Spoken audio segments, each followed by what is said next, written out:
through masks and shadows. We have named manipulation for what it is: control dressed as care, fear disguised as love, dependency spun into chains. We have unmasked gaslighting, cycles of charm and cruelty, the cage of isolation, the leash of fear. And we have spoken of freedom, not as fantasy, but as process, step by step, breath by breath. The truth is not always easy, but truth is liberation. When you see clearly, you cannot be fooled so easily again. When you speak honestly, you reclaim power. When you choose freedom daily, you rebuild your life. Manipulation thrives in darkness. You now carry light. Take one more steady inhale with me. Exhale slowly. Feel the weight of illusion leaving, the clarity remaining. You do not walk out of this hour empty. You carry truth now, sharp, unshakable, yours to keep. But truth alone is not enough. It must be grounded in wisdom. It must be carried into healing. And that is where we go next. At 7 p.m., Uncle Marvin will meet you. His voice carries the deep roots of Southern wisdom, the strength of generations who endured, and the healing of stories that hold both pain and resilience. Where I have shown you how to break the grip of control, he will show you how to mend what was broken, how to anchor yourself in heritage, faith, and healing. So breathe once more. Inhale clarity, exhale readiness, and step forward from breaking free to building whole. Manipulation rarely enters the room wearing its true name. It doesn't announce itself as harm. It arrives disguised. Sometimes it wears the mask of care. I just want what's best for you. Sometimes it dresses itself as love. If you really cared, you'd do this for me. Sometimes it hides behind authority. You don't know what's good for you, but I do. On the surface, these words can sound protective, but underneath, they twist your freedom. Because true care empowers, manipulation disguises control as concern. True love honors choice. Manipulation demands compliance. True guidance respects boundaries. Manipulation erases them. So, the first step is recognition. Not everything that looks like care is care. Sometimes it is a costume. And the sooner you learn to see the mask, the sooner you can protect yourself. Manipulation is powerful because it does not always shout. Often it whispers, "You owe me. No one else will love you like I do. If you leave, you'll regret it. These are the hooks, phrases designed to sink into your fear, your guilt, your longing to belong. And once the hook is set, it tugs at you. It makes you question yourself. It makes you doubt your instincts. It keeps you tethered to someone else's control. But hear me clearly. Those hooks are not truth. They are tactics. You are not unworthy without them. You are not trapped by their approval. The hook only holds if you agree to keep carrying it. This is why awareness is everything. Because once you see the pattern, once you name it, the power begins to dissolve. Not all at once, not without pain, but slowly, steadily, clarity weakens the chain. So start here. When words feel heavy on your chest, ask yourself, is this love or is this leverage? Because manipulation thrives in disguise, and you are learning now to strip away the mask. Gaslighting is one of the most insidious forms of manipulation. It doesn't just challenge your opinion, it attacks your reality. It sounds like, "That never happened. You're too sensitive. Everyone thinks you're overreacting." Over time, these phrases are not just words. They are weapons. Because gaslighting plants doubt, not about the situation, but about you. It makes you question your memory. It makes you distrust your feelings. It makes you wonder, am I the problem? And that is the manipulator's goal, to weaken your confidence until you lean on their version of reality. Gaslighting works only if it isolates you. If your voice is the only one in your head, you can be convinced you're losing touch. So the first antidote is this: document your truth. Write things down. Keep records of what was said, what was promised, what actually happened. Not because you owe proof to them, but because you owe clarity to yourself. The second antidote: bring in trusted witnesses. Friends, therapists, communities who can remind you, no, you're not crazy. Yes, this really happened. Yes, your feelings make sense.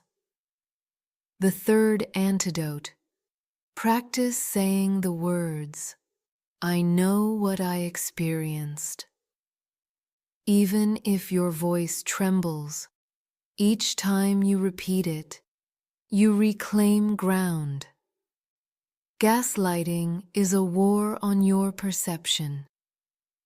But perception can be rebuilt. Step by step. Breath by breath. Remember this: the fact that you question yourself is not evidence that you're broken. It's evidence that someone tried to break your trust in you.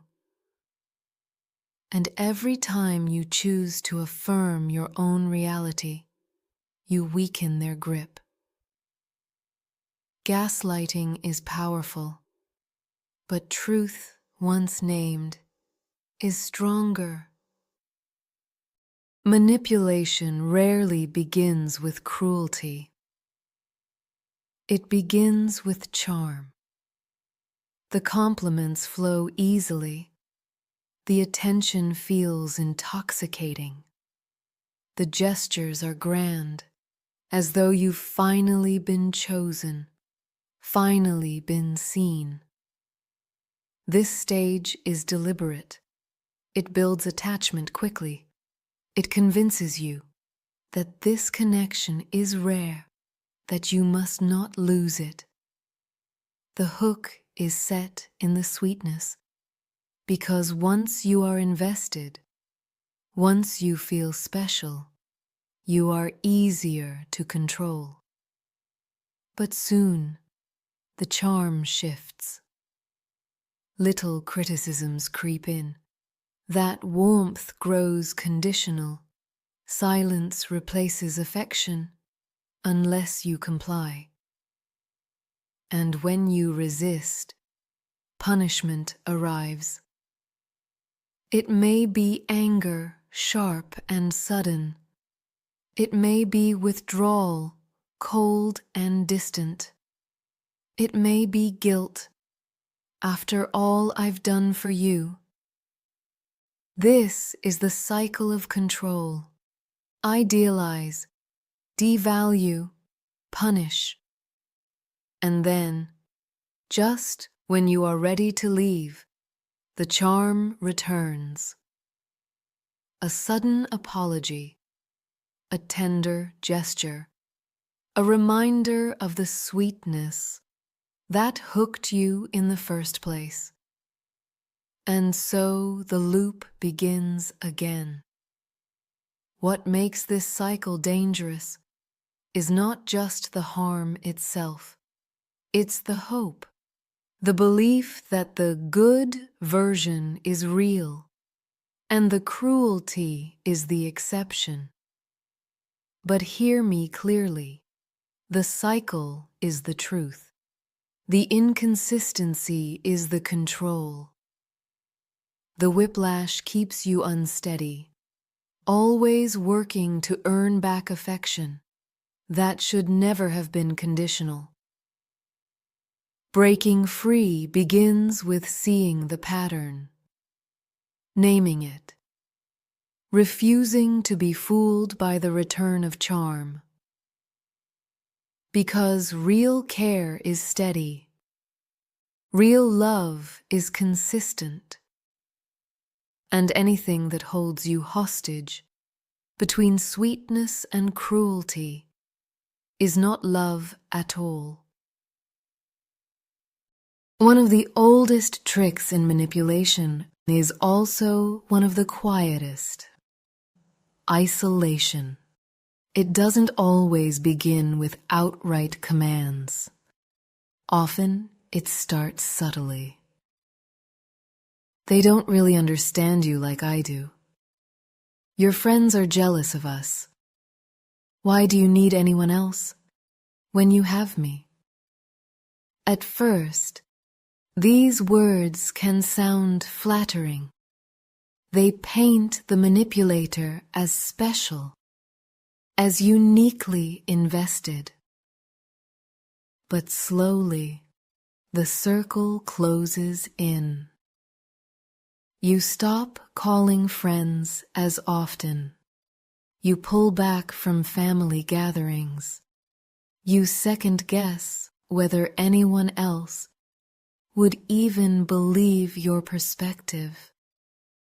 And without realizing it, your world shrinks until the manipulator becomes the only voice left in the room. That is not closeness. That is captivity. The antidote to isolation is connection. Every time you reach out to someone trustworthy, you weaken the manipulator's hold. Every time you speak the truth aloud, you chip away at the silence that keeps you trapped.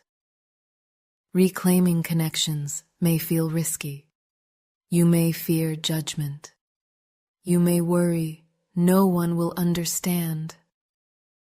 But hear me clearly. Healthy friends and family will not punish you for struggling. They will stand with you. And if you have no safe connections nearby, seek support elsewhere. A counselor, a community group, even a journal that records your truth so it cannot be erased. Isolation thrives on convincing you that you are alone. But you are not alone. Every step you take to widen your circle again, every call, every message, every moment of honesty is resistance. And resistance breaks control. So remember this. Love will never cut you off from the people and practices that keep you strong. If someone is shrinking your world, it is not love. It is manipulation. And you deserve freedom. Manipulators often use what you need most as their strongest tool. Sometimes it's money. They pay the bills, then remind you every day, "You'd be nothing without me." Sometimes it's emotional support. They comfort you one moment, then weaponize your vulnerability the next. "After all I've done for you, how dare you question me?" This is leverage, turning what should be care into a chain. It works because it strikes at your survival, your belonging, your deepest fears of being abandoned. But hear me, true support does not demand your silence. True care does not hold you hostage. If love comes with constant debt, it is not love, it is leverage. The first step in breaking free is to name it. Say the words clearly. This is not help. This is control. The second step is to begin reclaiming what was used against you. If it is financial, start small. Save a little. Learn what independence could look like. Build options quietly if you must. If it is emotional, build new sources of support. Friends, communities, professionals who remind you that your worth is not tied to one person's approval. And if it is both, recognize that the manipulator will tighten their grip as you step away. That resistance is proof of their fear, not your weakness. The goal is not to repay their help. The goal is to see clearly. Help that demands obedience was never help at all. Leverage loses power the moment you realize you are allowed to need, to ask, to grow, without being chained by guilt. So breathe deeply. Exhale the debt that was never yours. Your needs are not flaws.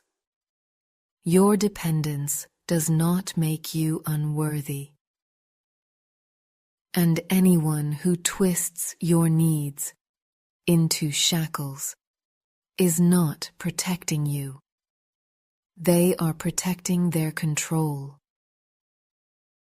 And you deserve freedom. When charm and guilt are not enough, manipulators reach for fear. Sometimes it is loud, yelling, slamming doors, threats of leaving, threats of violence. Other times it is quiet, a sudden withdrawal of affection, a cold silence that chills the room, a subtle look that says, "Step out of line and you'll pay for it." Fear is the currency of control. It trains you to second guess, to tiptoe, to silence yourself before they ever have to silence you. This is not love. This is domination. Fear thrives when it feels absolute, when it convinces you that you have no choice, no escape, no strength. But fear too has cracks. The first crack appears when you name it. I am being intimidated. Naming breaks the spell of confusion. It shifts the weight from my fault to their tactic. The second crack comes when you imagine alternatives, even small ones, calling a friend, seeking support, writing your truth in a journal so it cannot be erased. Fear tells you you are trapped. Action proves otherwise. And the third crack, courage, not the absence of fear, but the decision to act despite it. Every step you take, every boundary you draw, every truth you voice, every connection you reclaim, weakens their power. Because fear is not infinite. It depends on silence, on compliance, on your belief that you have no way out. The moment you resist, the moment you see the tactic, the leash begins to snap.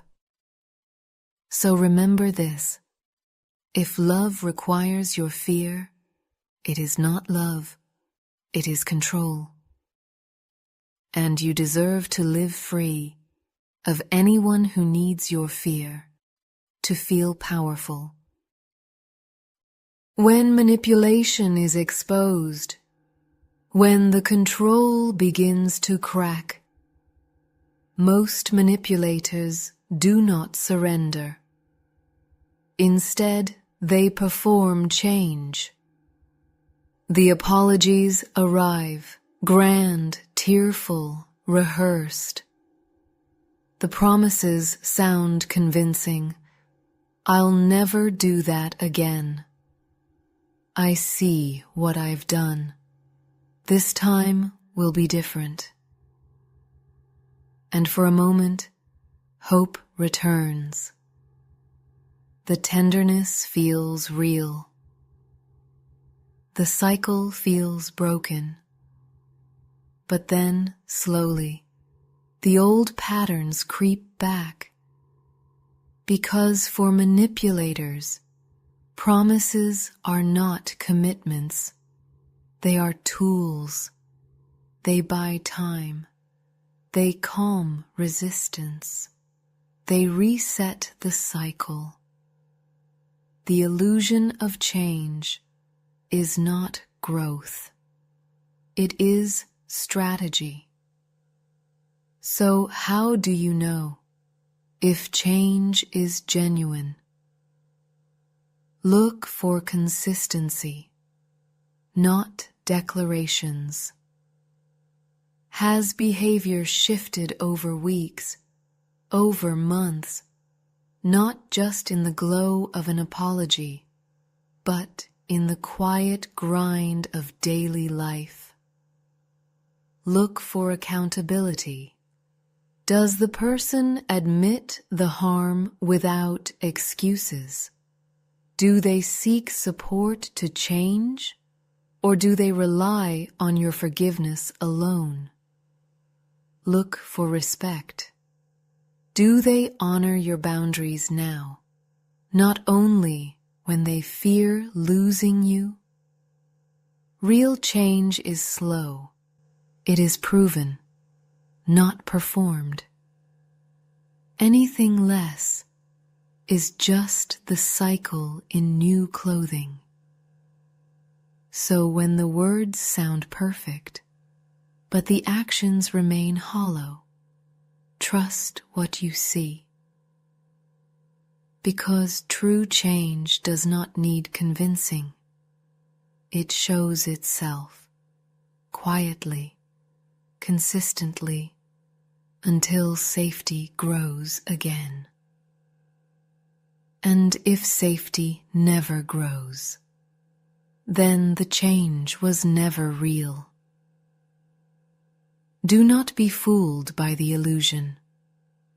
Hope is powerful, yes, but hope without evidence keeps you chained. So hold on to this.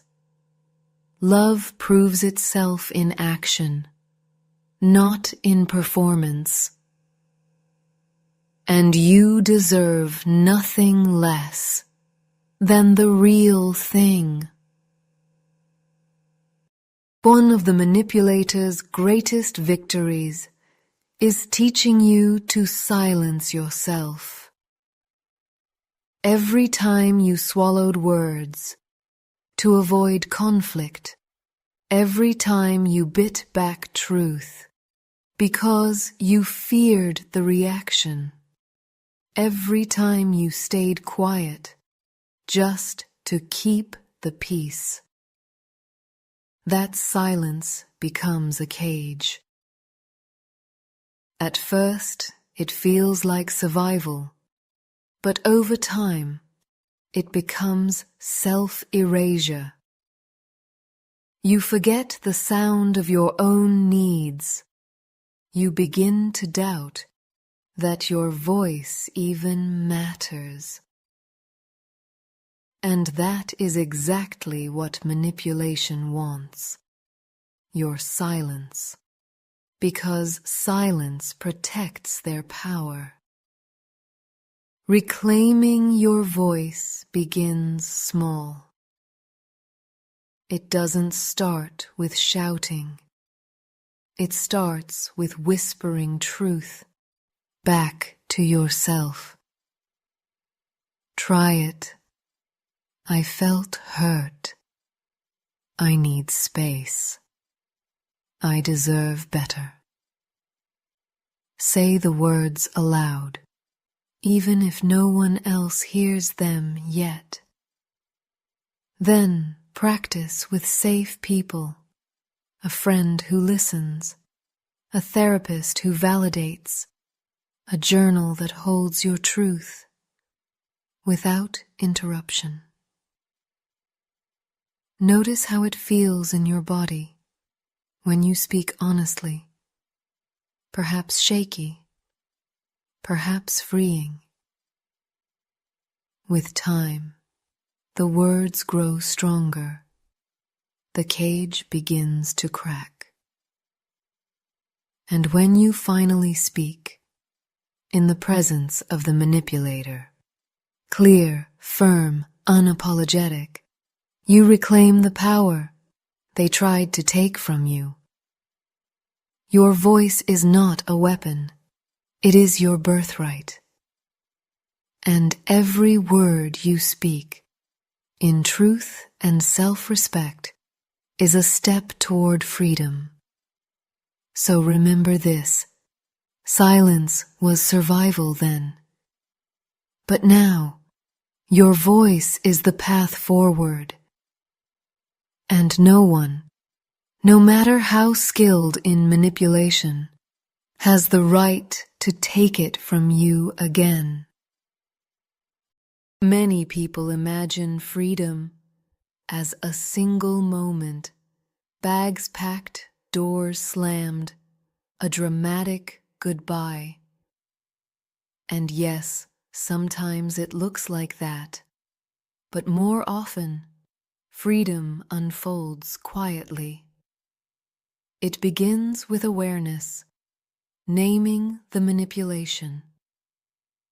It grows with preparation, building resources, reconnecting with support, strengthening your inner voice.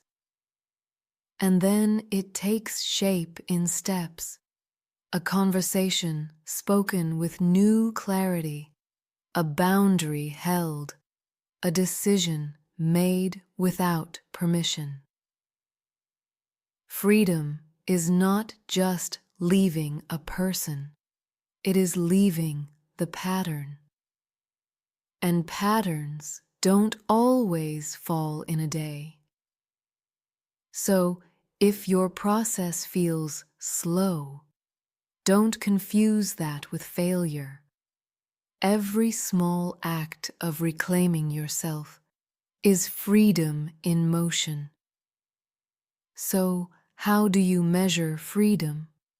Not only by the distance between you and them, but by the closeness between you and yourself. Ask yourself, do I trust my perceptions more today than I did yesterday? Do I feel safer to speak my truth out loud? Do I make choices now that once felt impossible?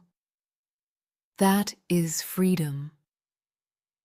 Because freedom is not just external, it is internal. It is the moment you realize their voice no longer overrides your own. It is the day you wake up and your first thought is not, how do I keep them happy? But what do I need today? It is the hour you take a breath, make a choice, and feel no fear of punishment. That is freedom, and it grows, step by step, breath by breath. So, if you are still in process, hold steady. Freedom is not a finish line. It is a practice. And you are already living it. Each time you take yourself back